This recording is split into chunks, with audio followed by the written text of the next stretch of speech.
Paris से नमस्ते, hello आप सभी को। और बड़ा आज एक नतीजा देखने को मिला। मेडल तो नहीं है ये, लेकिन मेडल से कम भी नहीं है आज जो लक्ष्य सेन ने करके दिखाया। पूरे लक्ष्य पर उनकी नज़र थी और बिल्कुल वैसा ही उन्होंने आज प्रदर्शन भी किया। वर्ल्ड नंबर 3 जोनाथन क्रिस्टी जो हैं इंडोनेशिया के, उनको ओलंपिक के मेन सिंगल्स बैडमिंटन से हमारे भारत के लक्ष्य सेन ने बाहर कर दिया है। अब ये एक बहुत बड़ा नतीजा है, काफ़ी लोग इसे लेके हैरान भी हैं, ख़ासतौर पर जो एनालिस्ट हैं, बाकी देश के लोग हैं, बड़े हैरान हैं।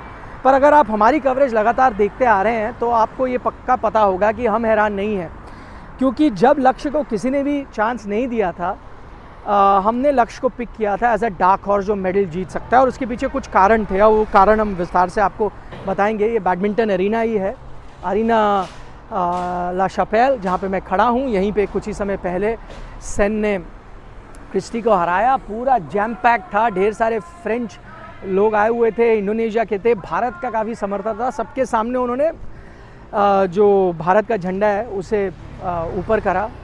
हमें काफ़ी फ़ख्र महसूस हुआ जिस तरह से वो खेल रहे थे बैडमिंटन। तो हुआ क्या और क्यों उनको जो एनालिस्ट है वो पिक नहीं कर रहे थे, पर हमने क्यों किया, उसके पीछे दो कारण हैं। देखिए, एनालिस्ट इसलिए उनको ज़्यादा चांस नहीं देख रहे थे क्योंकि आप हेड टू हेड रिकॉर्ड देखें दोनों के बीच तो 5 मुकाबले खेले थे। इससे पहले 4-1 था। क्रिस्टी ने 4 बार जीते थे, सेन ने 1 बार जीता था। अच्छा, उसमें भी एक ऐसी चीज़ थी कि जो इकलौती जीत आई थी सेन की, वो शायद मेरे ख्याल से 2020 में आई थी, तो करीब 4 साल पहले। उसके बाद जो 4 मुकाबले हुए हैं, जो आखिरी 4 मुकाबले हुए हैं, वो क्रिस्टी ने जीते हैं। तो ज़ाहिर तौर पर वही फेवरेट थे, रैंकिंग में भी काफ़ी आगे हैं। लेकिन क्यों हमें लग रहा था कि सेन उनको मात दे सकते हैं, उसके पीछे 2 कारण हैं। एक, सेन का वैसे 2 साल में इतना अच्छा फॉर्म नहीं था, उनको ज़्यादा चांस नहीं दे रहे थे लोग, लेकिन पिछले 3-4 महीने में ना, जस्ट ओलंपिक से पहले ऐसे उन्होंने कुछ लम्हे थे जब उन्होंने दिखाया कि नहीं, वो वापस लय में आ रहे हैं। उसके अलावा हमने विमल कुमार जो उनके कोच हैं, प्रकाश पादुकोण हैं, उनसे भी सुना था कि वो पीक सही समय पे कर रहे हैं। उससे पहले ज़्यादा अच्छे फॉर्म में नहीं थे। थॉमस कप पे उनको, आपको याद है, बहुत शानदार उन्होंने प्रदर्शन किया था, लेकिन उसके बाद थोड़ा सा वो डिप हो गए थे। 2022 के बाद वो 2 साल का पीरियड डिप था, लेकिन जस्ट बिफोर ओलंपिक्स थोड़ा अच्छा फॉर्म दिखा रहे थे, तो शायद इसी वजह से हम उन्हें पिक कर रहे थे। दूसरा, क्रिस्टी का फॉर्म, हालांकि वो अभी मेरे ख्याल से रेनिंग ऑल इंग्लैंड चैम्पियन भी हैं क्रिस्टी, लेकिन फिर भी उनका फॉर्म थोड़ा सा गिरता हुआ नज़र आ रहा था। और वो हमने यहाँ पर भी देखा, अगर आपको याद है, देखिए 3 लोगों का ग्रुप था, वैसे 4 का था, फिर 3 का हो गया, 3 मेंबर का ग्रुप था और सबको पता था सेन और क्रिस्टी के बीच ही मुकाबला होगा। लेकिन जो तीसरे खिलाड़ी के साथ जब दोनों खेले, उसमें भी आपको पता चला कि सेन बेहतर फॉर्म में है, क्योंकि सेन ने उनको सीधे गेम्स में हराया, क्रिस्टी ने उनको हराने में काफ़ी मशक्क़त उनको करनी पड़ी। 3 गेम्स में वो मुकाबला गया और आखिरी मौके में जाकर क्रिस्टी वो जीतते हैं। बहुत ही उनसे लोअर रैंक ओपोनेंट के खिलाफ भी उनको मशक्क़त करनी पड़ रही थी। तो ये कुछ साइंस थे कि यहाँ पर सेन उनको मात दे देंगे, लेकिन शुरुआत आज अच्छी नहीं हुई। शुरुआत 5-0 था पहले गेम में और शायद एक समय पे 8-2 भी था, तो बहुत आगे चल रहे थे क्रिस्टी। आपको लगा नहीं यार, इतनी जो आप उम्मीद लगाए बैठे थे शायद वो ना हो पाए, क्रिस्टी अलग ही लेवल पे है। लेकिन लक्ष्य से मेरी बात हुई मैच के बाद, उन्होंने कहा देखिए क्या हुआ, एक तो मैं जिस एंड से खेल रहा था थोड़ा ड्रिफ्ट भी था, और दूसरा मुझे थोड़ा समय लगा उनके जो गेम प्लान है, उनकी गेम को थोड़ा पढ़ने में, कि इस मैच के लिए, हालांकि पहले खेले हैं लेकिन हर मैच में आप अलग रणनीति लेके आते हो, तो इस मैच में क्या रणनीति लेके वो आए हैं, तो मुझे थोड़ा समय लगा। एक बार मैं समझ गया, फिर मैं अपनी लय में आया और मैं जीता। लेकिन 3 ऐसी चीज़ें हुई मुझे लगता है, और 3 ऐसे कारण हैं जिसकी वजह से सेन ने आज क्रिस्टी को मात दी, जो मैं आपको बार बार कह रहा हूँ बहुत ही बड़ा रिजल्ट है भारतीय बैडमिंटन के लिए।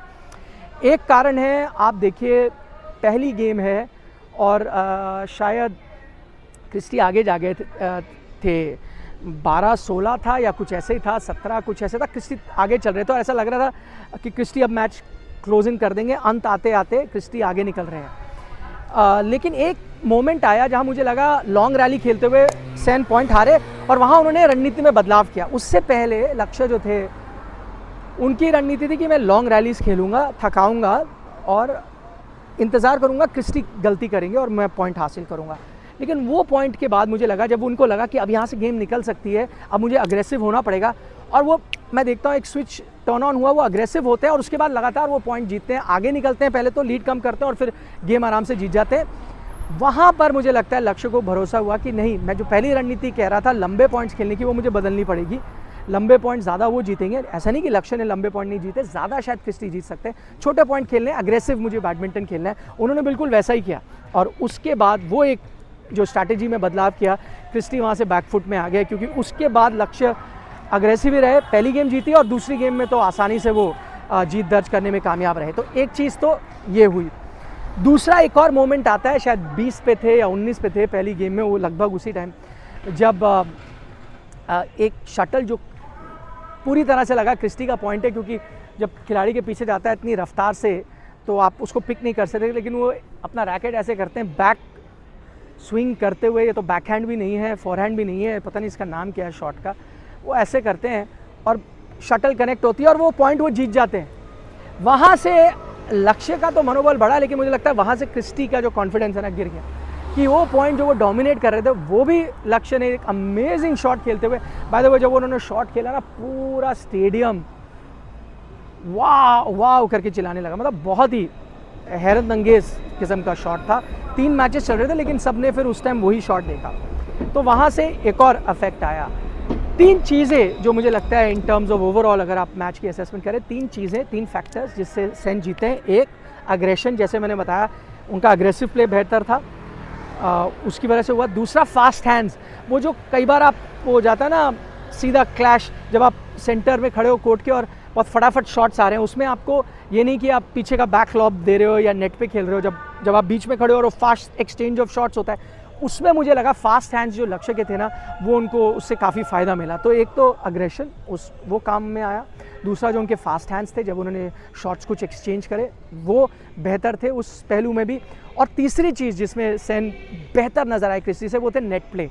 नेट प्ले में क्रिस्टी भी शानदार थे, दोनों अच्छे थे, लेकिन थोड़ा मैं 19-20 में सेन को 20 मानूंगा, और ये 3 चीज़ें जोड़कर सेन ने क्रिस्टी को मात दिया। अब आगे मैच में क्या होगा आप देखिए, काफ़ी हद तक प्रणॉय वर्सेस सेन होने वाला है, इंडिया वर्सेस इंडिया होने वाला है प्री क्वार्टर फाइनल में। अब ये लोगों को बुरा लगेगा कि यार इसमें से एक इंडियन खिलाड़ी बाहर हो जाएगा, क्या पता 2 आगे जा सकते थे, ठीक है, ये भी जायज़ बात है, उदास हो सकते हैं आप, लेकिन पॉजिटिव तरीके से देखिए तो पॉजिटिव ये है कि इंडिया वर्सेस इंडिया, तो एक इंडियन तो आगे जाएगा ही ना क्वार्टर फाइनल में, तो ये पॉजिटिव है, आप दोनों तरह से दे सकते हैं। लेकिन इंडियन कंटिंजेंट के लिए बहुत अच्छा हुआ, क्योंकि मुझे लगता है अगर आप देखें ना मैचअप्स देखें तो सेन को मैं पिक करता क्रिस्टी को हराने के लिए, किया भी, वहाँ वो हरा सकते हैं, लेकिन अगर कहीं क्रिस्टी हरा जाते हैं ना सेन को, तो फिर प्रणॉय को भी वो हरा जाते हैं, क्योंकि मुझे लगता है मैचअप में क्रिस्टी प्रणॉय में क्रिस्टी को मैं आगे रखता।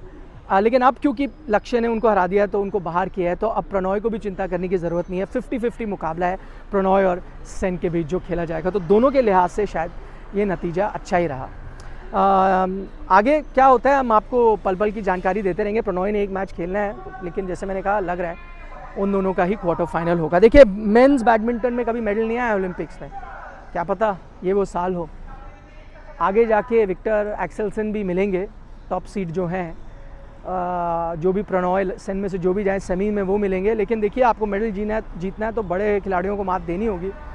क्या होता है आगे के राह में वो हम आपको लगातार यहाँ से पेरिस से अपडेट देते रहेंगे। फ़िलहाल मैं निखिल नाज, मुझे इजाज़त दीजिए, लेकिन जाते जाते भाई आप स्पोर्ट्स तक ऐप को डाउनलोड करें, स्पोर्ट्स तक जो यूट्यूब पे है उसको सब्सक्राइब करें और ओलंपिक गेम्स का लुत्फ़ उठाएं। Bye bye, take care, see you.